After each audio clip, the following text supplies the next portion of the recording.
اعوذ باللہ من الشیطان الرجیم، بسم اللہ الرحمن الرحیم۔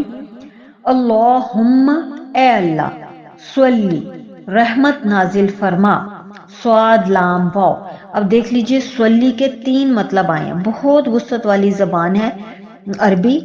سب سے پہلا ہم نے صلات نماز کے معنوں میں پڑھا، دوسری جگہ پر ہم نے پڑھا صلات کا معنی کہ جلا دیتی ہے، گناہوں کو جلانا، اور تیسرے پر ہم نے رحمت نازل فرما۔ صلی روٹ ورڈ ایک ہی ہے، صاد لام واو، اس کی پوزیشن چینج ہو جاتی ہے ورڈ کی۔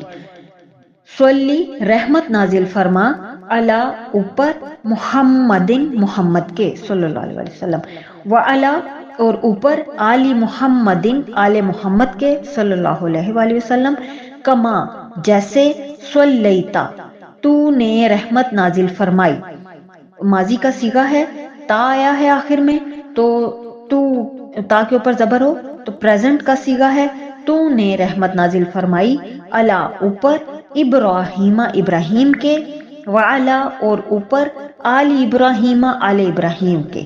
انکا اصل میں ترجمہ انکا ہے بے شک، لیکن اللہ رب العالمین کے آئے گا تو یقیناً کے معنوں میں آئے گا۔ انکا یقیناً تو، حمیدن قابل تعریف ہے، حامیم دال، مجیدن بڑی شان والا ہے، جیم دال دال، یعنی اتنا قدیم ہے اللہ تعالیٰ، شان اس کی کہ وہ ہمیشہ سے ہے، ہمیشہ سے ہے، یہ ہے مجید کا مطلب۔ تو اس کا ترجمہ کیا کریں گے؟ بڑی شان والا۔ اللہم، اے اللہ، بارک برکت نازل فرما، علی اوپر، محمدن محمد کے، وعلا اور اوپر، آل محمدن آل محمد کے، کما جیسے، بارکتا برکت دی تو نے یا تو نے برکت نازل فرمائی، علی اوپر، ابراہیم ابراہیم کے، وعلا اور اوپر، آل ابراہیم آل ابراہیم کے، انکا یقیناً تو، حمیدن قابل تعریف، مجیدن بڑی شان والا ہے۔ جیم دال دال جد امجد سے یاد رکھنا ہے کہ اللہ رب العالمین ہمیشہ سے ہے، تو وہ ہمیشہ سے ہے کا ترجمہ کیا کریں گے؟ بڑی شان والا، کہ انسان اس کی شان تک پہنچ ہی نہیں سکتا۔ اور درود شریف کی کیا فضیلت ہے؟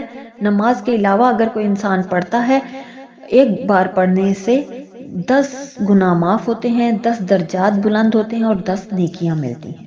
سبحانک اللہم و بحمدک، اشہد ان لا الہ الا انت، استغفرک و اتوب الیک۔